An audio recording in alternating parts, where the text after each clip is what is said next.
Asungot ako, ang kinakatakutan nila kapag bumagsak ang ekonomiya ng Pinas dahil sa pagnanakaw ni Bangag. Korek, puro ayuda, yan ang pagtugon nila po, Kuya Badong. Yan nga eh. Pero yung may akap, yan po yung una nilang tinututulan. Kasi hindi na po yan pang, saan ka nakakita, no? Binawasan nila yung budget ng 4-piece. Eh ang 4-piece po, ito po yung poorest of the poor, di ba? Kung hindi ako nagkakamali. Tapos meron kayong akap. Yung akap po, near poor. Muntik, malapit na maging mahirap. Mga congressman din ang mga kontraktor, kaya sa kanila din mapupunta ang pera na yan. Yun po ang kinatatakot natin, no? Sabi ni Bayona TV, no? Kontraktor din yung mga karamihan sa mga congressman, mga kontraktor din. Kaya nila tinaasan yung DPWH. Yan po yung problema pag yung mga mambabatas natin, mga yung naglalagay ng budget, ay may mga personal interest. Pipirma na si BBM bukas, ano na kaya final? Kaya nga po, hinabol to ng Makati Business Club. Gusto nilang iparating sa Pangulo na hindi po kami pumapayag na baka sabihin niyo po yan po ay yung Makati Business Club na yan. Tignan ko po yung petsa kung kailan nila nilabas yan. Yan po ay nilabas nila ngayon o kahapon 28 December 28. Ayan. Kaya bagong-bago po yan. Inihabol nila para magabayan ng Pangulo. Kapag pirmahan bukas, malamang sa malamang mag-people power na. Good evening, Boss Bad. Sana yung PCCI magsalita na rin. Ano yung PCCI? PDIC? Ano po yung PCCI? Happy New Year, everyone. Boss, may bago na naman palang anomalya ngayon sa PhilHealth. Tayo yung pagbabayarin nila ng 4 billion sa pag-fix nung nahack yung system nila. Grabe talaga tong PhilHealth na to. Wala ba kayong mga hinire na marurunong sa computer? Binusog na ni Bangag mga obispo, Sir Baz, kaya dehin boke kayo na sila. Sir Baz, itong government natin ay may tuturing na bangungot sa kasaysayan ng Pilipinas. Correct. Ako naniniwala ko riyan. Kasi bakit bangungot? Hindi po ba papaunlad na tayo kay Duterte? Sa isang iglap po. Sir Bads, wala tayong problema sa China sa West Philippines eh. Bigla ngayon, ang laki-laki na ng problema natin. Sir Bads, tong government natin may tuturing na bangungot sa kasaysayan. Yan. Hi Sir Bads, watching from Arizona. Crisostomo, nagtatagol malamang Don Ibarra. Kahit nga yung budget na HOR, mas malaki pa sa budget ng DepEd. Another plus pa yan sa violation ng 2025 budget. Boss Buds, paano pagtanggalin nila ang monetization ng mga political vloggers? Paano nila tatanggalin yun? Hindi po pwede yun. Yan po ay YouTube po yan. YouTube po yung nila riyan, yung kalaban nila. Hanap buhay po na YouTube yan. Watching from Arizona. Kita nga yung budget ng HOR, mas malaki pa sa budget ng DepEd.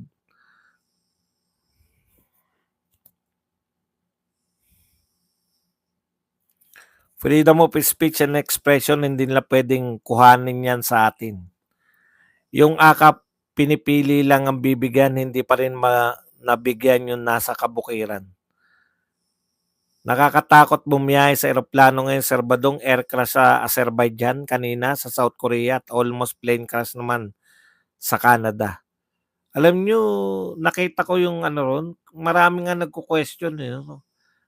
Bakit may pader, 'no?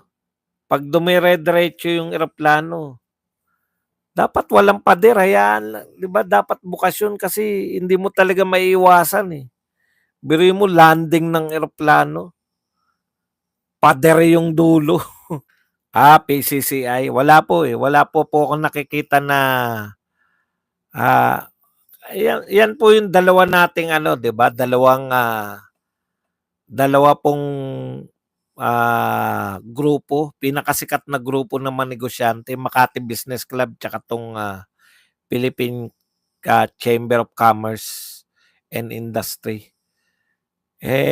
Mas ano po, mas active po sa mga rally-rally, mas active po yang ano, yang, Makati Business Club. Kasi yan yung nasa EDSA 1 tsaka EDSA 2, eh. Yan yung mga kasama ni Cardinal Sin. Ang PCCI ang nag-invite kay VP Inday Sara as their guest speaker ng anniversary nila last October. Philippine-Chinese Business Club, bihira magsalita din, boss. Talagang gano'n, eh. Sila kasi negosyo-negosyo, eh. Boss Mads, pati pala mga taga-probinsya na INC magpupuntahan sa Maynila sa rally nila. Yung iba po, alam ko meron sa Cebu, eh. May nananawagan na sa Cebu, eh. Kung tutusin, walang Boss Mads, yung bagong polymer money natin, legacy yun ni PRRD, ngayon inaangkin ni BBM, credit grabber ang ungas. Ako, ako yung wala po akong problema na kay PRRD. Sa dami po ng proyekto niya, wala na po epekto yan. Mas gusto ko nga dapat tinuloy na lang netong gobyerno na to yung mga ginawa ni PRRD. Hindi po tayo kinakailangan makipagtalo diyan kung kaninong credit yan. Ang dami po nagawa ni PRRD para makipag-agawan, hindi naman po si Noynoy Aquino yung si PRRD. Hindi niya na po kinakailangan makipag-agawan pa ng mga credit sa mga ganyan. Kung tutusin, walang bilang ang simbahan kasi umasa din sila sa Makati Business Club. Hindi po, iba rin po kasi yun. Akala nyo lang wala, kalat yan, eh. Yung mga manong at manang na lang, eh. Maaaring hindi lahat ng tao, hindi katulad na iglesia na pag nagsalita yung pamunuan nila. Pero yung may mga active po dyan sa mga simbahang Katoliko. Yung mga tinatawag na mga manong-manang, yung may mga grupo po na active dyan. Pag nagsabi po yung pare, yun, meron instant yun. Ilan po yung pare? So magsama lang, di ba? Imaginein po ninyo, kung magsasama lang po ng mga tigbe-20, bawat simbahan po ng Katoliko, meron po mga samahan yan, mga samahan ng mga manong-manang, yung mga, ano ba tawag doon sa mga manong at manang? Lay ministers, mga ganon. Kaya ano po yun? Malaking bagay po yun.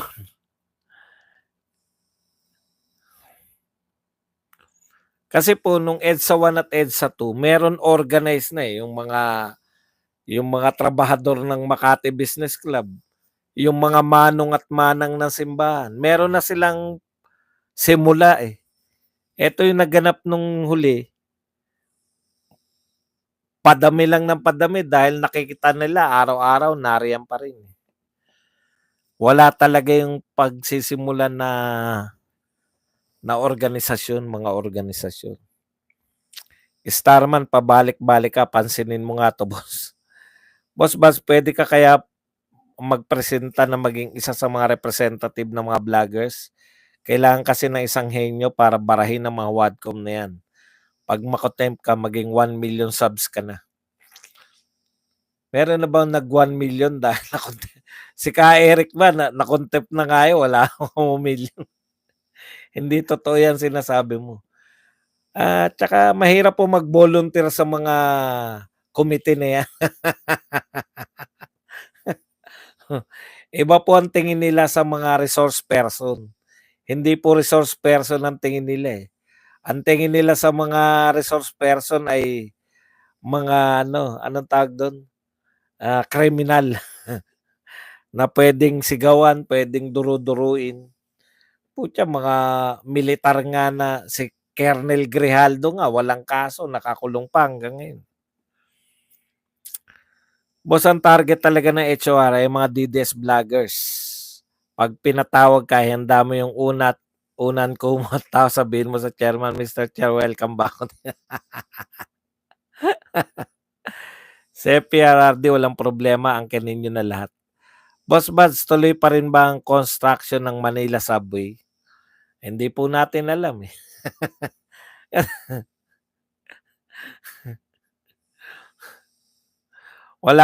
Ang dami pong nakatenga ngayon, eh, 'di ba? Ang dami pong mga hindi natuloy lalo na yung LRT-7. Ewan ko parang wala na yata nagtatrabaho sa LRT-7. Boss Mads, taga Sarangani ako at yung rally naming INC sa Davao City, San Pedro Street. Oh, tignan niyo. Notorious yan si Recto sa BAT dahil sa nakialamang IMF. Malamang mangangako na naman ito ng new version ng BAT. Kasabwat pa naman ito ang Congress. Yun po kasi yung sabi, alam nyo, nakikialam lang po yung IMF. No? Ito, magtapatan tayo. Delikado po ang lagay na ng Pilipinas. Kasi ang IMF, International Monetary Fund, tinitiyak po niya, kunwari, tinitiyak niya yung bansa ay hindi po bumagsak yung kabuhayan. Pero actually, ang tinitiyak niyan, kung yung mga bansa may pambayad pa ba kayo na utang sa mga pinag-uutang nyo. Kasi mga bangko, mga inutangan natin, di ba? O, yung mga taga-ibang bansa na inutangan natin, may ibabayad pa ba tayo? Kaya i-guide nila tayo para hindi bumagsak ng tuluyan ng ekonomiya, may pambayad tayo. Yes po, Sir Buds, ma-influence po ang mga kaparian. Kaya lang, yun na nga, ang pumalit sa kanila, tong INC, di ba? Kasi, ano sa tingin nyo mangyari sa INC kung hindi nakinig tong mga congressman? Isang rally lang ba? Halimbawa, wala kaming pakialam sa INC, tutuloy namin tong impeachment kay BP Sara. Oh. Di ba? Parang sinabi, wala kaming say. Wala pala kayong say.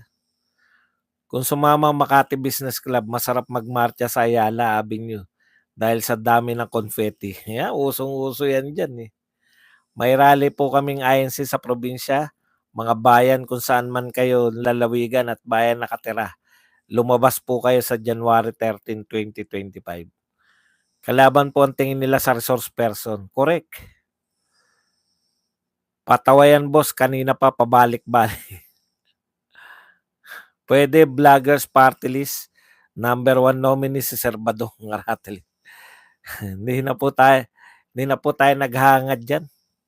Masaya na po akong vlogger. Sir Buds, kung may tourist revenge, meron namang kurakot revenge. Correct. Revenge tourism. To kurakot tourism at kurakot revenge. Kaso baka po mag-sample ng isa sa mga vloggers at magpa-contempt ng ilan. Malaking gulo talaga yan. Parang walang progress ang Subway. Nag-vlog sa update. Good evening, Sir Buds. Watching from Baguio. Nakakasuka na talaga tong Marcos admin na to. Bangungot talaga. Yan po. Same po tayo ng mga nararamdaman. Malaki inutang ni FPR din noon pero wala namang komento IMF noon. Pero ngayon, grabe na. Utang ng utang, walang balik, ang laki ng deficit. Oo, yung deficit po natin. Ito po, 1.3 trillion ang deficit. Grabe, no? May budget deficit na, nakuha nyo pang mamigay ng ayuda. Talagang pag-aaksaya po ng pera ang gusto ng mga to. Boss ba sa mga Damaso Dilawan yan, kaya tahimik sila ngayon, support natin INC rally. Ito rin ang nangyari kay Erap nung nag-umalma ang Makati Business Club, a harbinger. Sana mag-people power na sa 2025. Sir Bads, paano 'pag tinanggal ang monetization ng political vloggers? Hindi po nila puwedeng gawin 'yun. Hindi naman na hindi naman gobyerno 'yang YouTube, eh. Pribado po 'yan. Duterte only lang. Na po tayo may deficit. Sabi nga, ang budget natin, we are running a deficit budget. Lagi po tayong deficit, no? Ang problema, kaya po tayo benta ng benta, utang ng utang. Kasi mas malaki po lagi yung budget natin kaysa kinikita ng bansa. Eh, hangga't ito po ang Pangulo, wala po eh. Wala tayong magandang direksyon eh. Kasi ang pangunahin niyang proyekto, ayuda. Wala pong bansang umunlad dahil sa ayuda. Yun po ang problema. Di ba? Yun po ang unang problema. Ikalawang problema, bumalik na yung mga dating problema na tinapos na ni Tatay Digong. More power. Gandang gabi, Sir Bads. Yan. Mapupuno ang detention cell ng HR nito pag nangyari yan. Boss Bads, puro sila ayuda pero binibigyan nila ay ang mga tamad at malapit sa kapitan. Kaming OFW, di man lang napapansin at pinapahirapan pa sa mga documents na hinahanap sa NAIA. Pangulong patapon, puro tapon ng pera. Yan pong ayuda, tapon po yan. Wala pong balik yan. Sir Bats, ano masasabi mo sa 20 billion pondo ng industriya ng pelikulang Pilipino? Nagbigay mula sa atin? Dapat talagang suportahan din yan. Wala nang kita na ang bansa natin, lahat ng pwedeng pagkakitaan, binenta na. Kaya babagsak talaga ang bansa natin tulad ng Africa. Pero kay Tatay Diggs noon, boss, tabla sa gastos, tabla sa budget, kaya why deficit? May COVID pa, inshallah. Yun po yun eh. Kasi po pag nag-invest ka po, eto real talk pag build, nagke-create ka ng trabaho eh. Di ba? Sino ba gagawa ng mga kalsada na yan? Sino gagawa ng mga tulay? Di mga Pilipino rin. Nakakapag-create ka ng mga trabaho, doon pa lang eh. Hindi pa tapos yung proyekto, may balik na kagad eh. Tiwala lang, ang daming supporters dito sa UAE, laban lang. Infrastructure dapat para umikot ekonomiya. Inshallah, hindi ayuda, antay palaki iklog.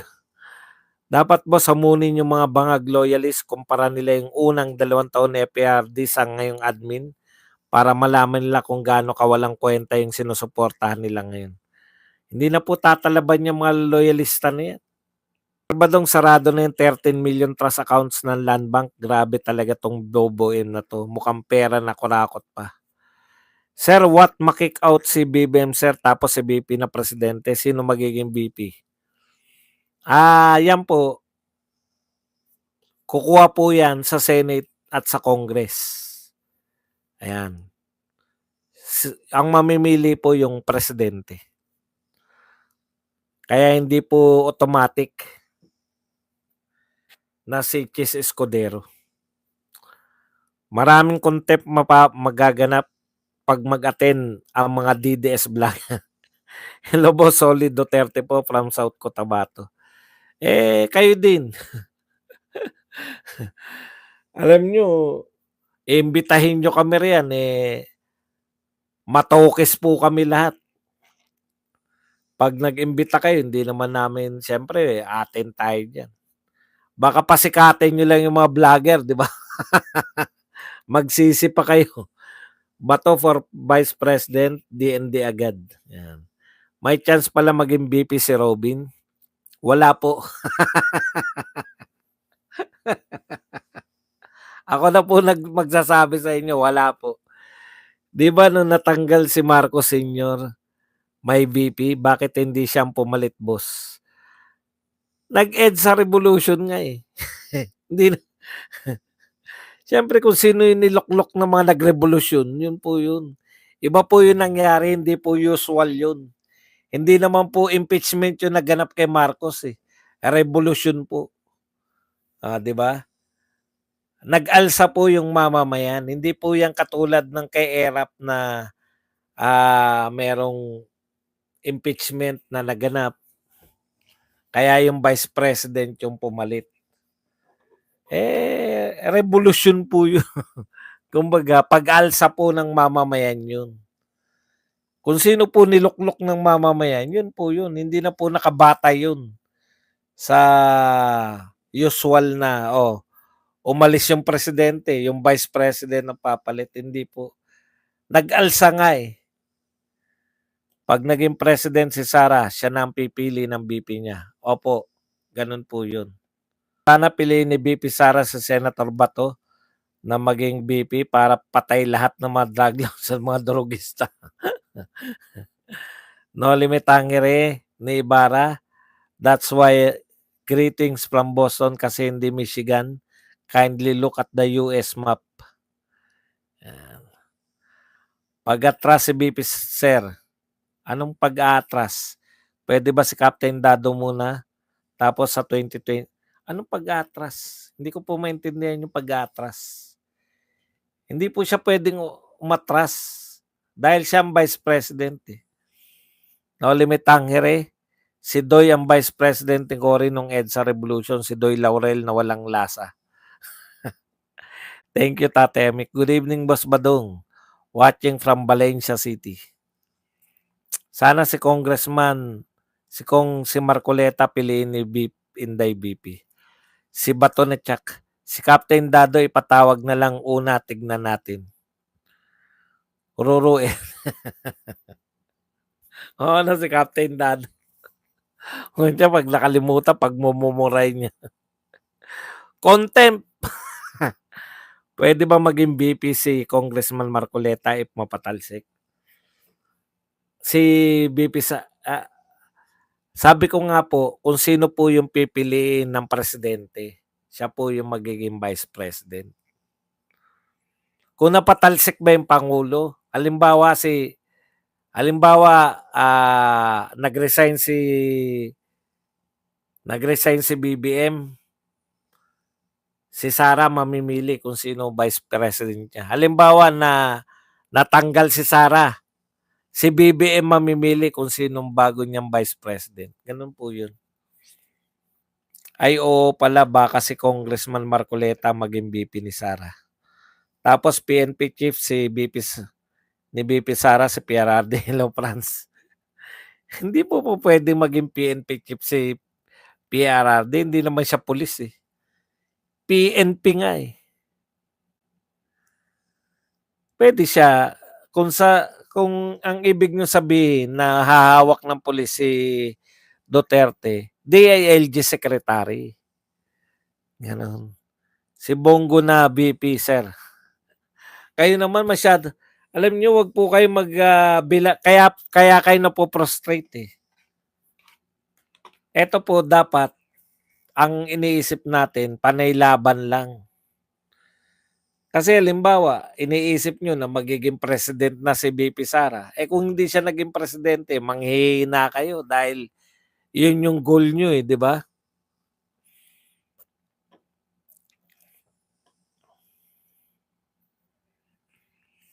Hindi po tayo nagta-target ng goal na ganun. 2025 po, ang target natin.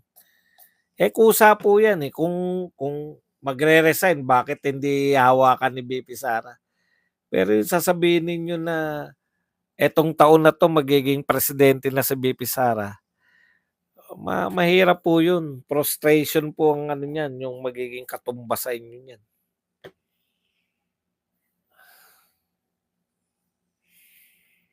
Pag di daw tatanggapin ni VP ang pagiging presidente, sir, pwede daw mag-appoint ng taong bayan. Hindi po, bakit hindi niya tatanggapin? Tumakbo nga siyang vice president eh. Kasi tungkulin po yun ng vice president na siya ang hahalili.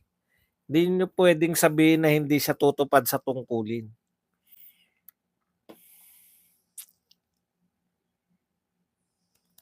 January 78.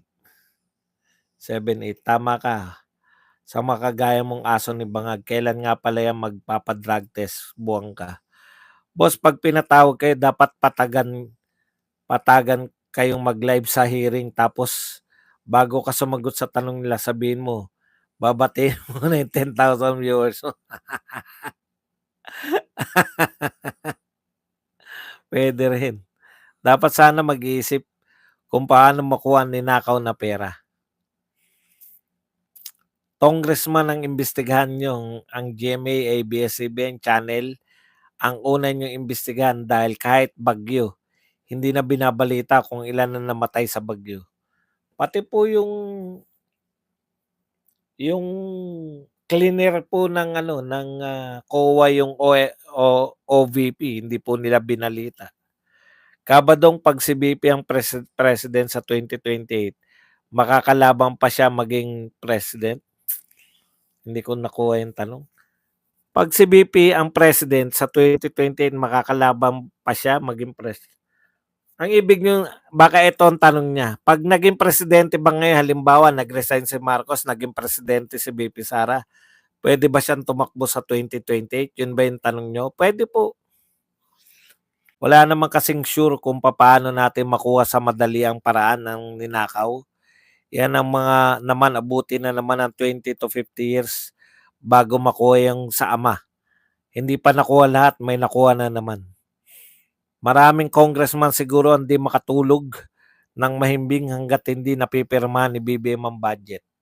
Eh kung yun doon po sila kukuha ng panggastos nila sa eleksyon eh. May nangangako na nga na magbibigay ng pera, 'di ba? Sabi ni Dan Fernandez. Hindi raw sila uuwing luhaan. May perang ipamimigay. Prostrate lang po ako sa walang kwentang awayan ni Maui at Joy. Yan ang nakaka-stress. Dapat ang tunay na laban ng pinagtutuunan. Sinusubaybayan niyo yung away. Kita niyo ko, hindi ko pinanonood yung away. Ganito kung mag-resign si Marcos, mayroon niyang mga negotiation. Baka sabihin na upo si BP Sara pero hindi sa uli ang pera, ayoko ganun. Ba't naman makikipag-negotiate ng ganun? Hindi po makikipag-negotiate yung mga Duterte ng ganun. Pag nakaserve na siya ng more than 3 years as president, hindi na siya maka-elect, pare-elect as president. Ganun ba? Bakit si Gloria? Kailan ba naging president si Gloria? Kung mag-resign si Marcos, mayroon niya negotiation. Yan. Sir Bats, punta ka ba sa rally sa Liwasang Bonifacio? Makita ulit kita, Nanay Emma. Kung yan po ang pinakamalapit, kung sa iglesia ba yung pinag-uusapan natin? Kung meron po rally dyan yung iglesia sa may Liwasang Bonifacio, pupunta tayo riyan. Sa darating na eleksyon, gawin numero 1 senador si Wisely. Uy, meron talagang Wisely. Tawa nga ako ng tao eh. President na si Vice President Sara Duterte sa February, March at sana i-declare na revolutionary government ang gobyerno. We need total reset.